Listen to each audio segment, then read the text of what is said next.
Things have been a little too normal around here lately. So I feel it's time to dip our toes back into the vast ocean that is weird Japanese games.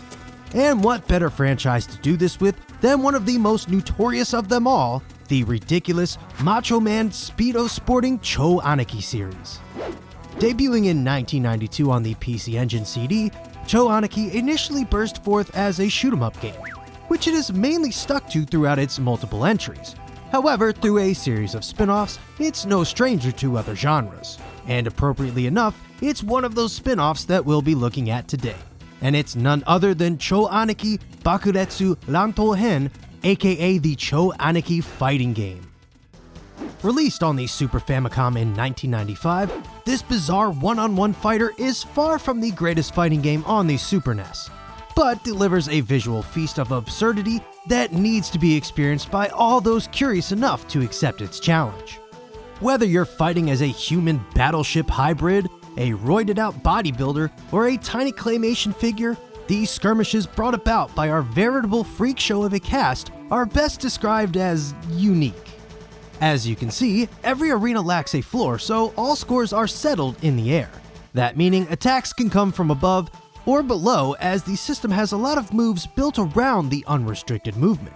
You can even launch attacks from across the stage thanks to the inclusion of a dash. During matches, do be mindful of your stamina bar, as it'll drain with every attack.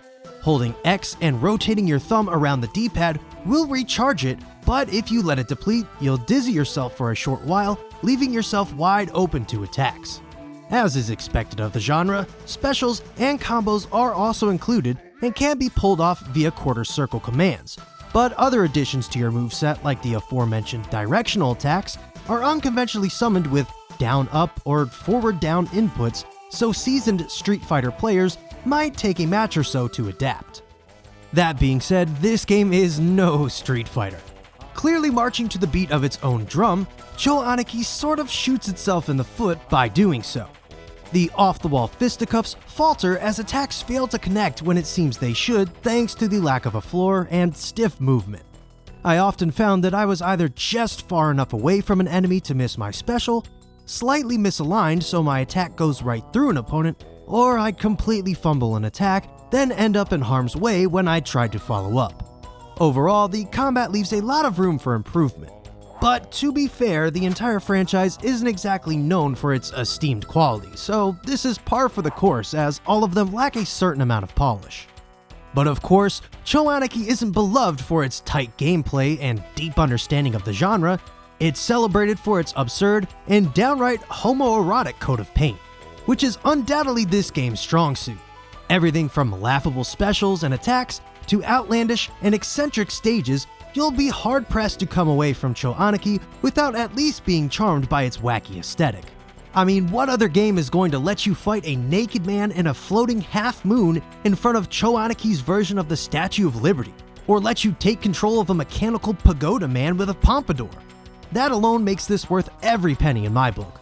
So while the fighting might not stand tall, I can't sit here and tell you that this game doesn't look great on this Super Famicom. For all of its faults, Cho Aniki Bakuretsu Rantou Hen is still a wildly entertaining bender from top to bottom. The obscene over-the-top paint job is more than enough to save the passable fighting game found within, and stands as yet another example of style over substance. And while the game might only offer up a few minutes of entertainment by itself, especially since it only provides you with a single-player mode and a two-player versus mode, you'll more than likely be grinning from ear to ear in complete bafflement for your play duration. I personally suggest picking this game up and subjecting some uninitiated friends to its sheer lunacy for an even more enjoyable time.